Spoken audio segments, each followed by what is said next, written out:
There's been a lot of talk about identity lately, but how far does it go? And is it possible to be wrong? We went to the University of Washington to find out. Are you aware of the debate happening in Washington State around the ability to access bathrooms, locker rooms, spas based on gender identity and gender expression? I think people should be able to have access to the facility. I think bathrooms could and potentially should be gender neutral because there doesn't need to be a classification for differences.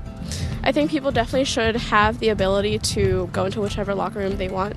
I feel like at least public universities should do their best to accommodate for those who do not have a specific gender identity. You know, whether you identify as male or female and whether your sex at birth is matching to that, you should be able to utilize the resources. So if I told you that I was a woman, what would your response be? Good for you. Okay. Like, yeah. Nice to meet you. I'd be like, what? Really? I don't have a problem with it. I'd ask you how you came to that conclusion. If I told you that I was Chinese, what would your response be? I mean, I might be a little surprised, but I would say, good for you. Like, yeah, be who you are.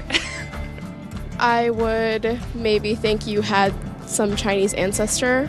I would ask you how you similarly came to that conclusion and why you came to that conclusion. I would have a lot of questions just because on the outside I would assume that you're a white man. If I told you that I was 7 years old, what would your response be? I wouldn't believe that immediately. I probably wouldn't believe it, but I mean, it wouldn't really bother me that much to go out of my way and tell you, no, you're wrong. I'd just be like, oh, okay, he wants to say he's 7 years old. If you feel 7 at heart, then then so be it. Yeah, good for you.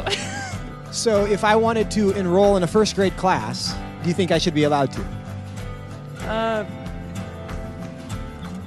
Probably not, I guess. I mean, unless you haven't completed first grade up to this point and for some reason need to do that now. If that's where you feel like mentally you should be, then I feel like there are communities that would accept you for that.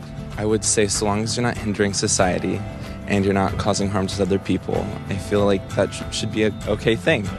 If I told you I'm 6 feet 5 inches, what would you say? That I would question. Why? Because you're not. No, I don't think you're 6'5". If you truly believed you're 6'5", I don't think it's harmful. I think it's fine if you believe that. It doesn't matter to me if you think you're taller than you are. So you'd be willing to tell me I'm wrong?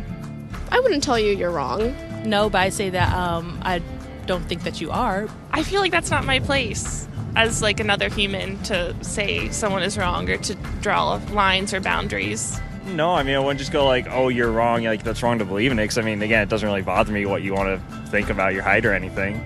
So I can be a Chinese woman. You sure. But I can't be a 6'5" Chinese woman. Yes. If you thoroughly debated me or explained why you felt that you were 6'5", I feel like I would be very open to saying that you were 6'5", or Chinese, or a woman.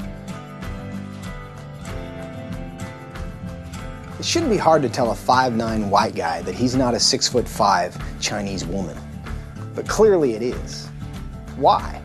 What does that say about our culture? And what does that say about our ability to answer the questions that actually are difficult?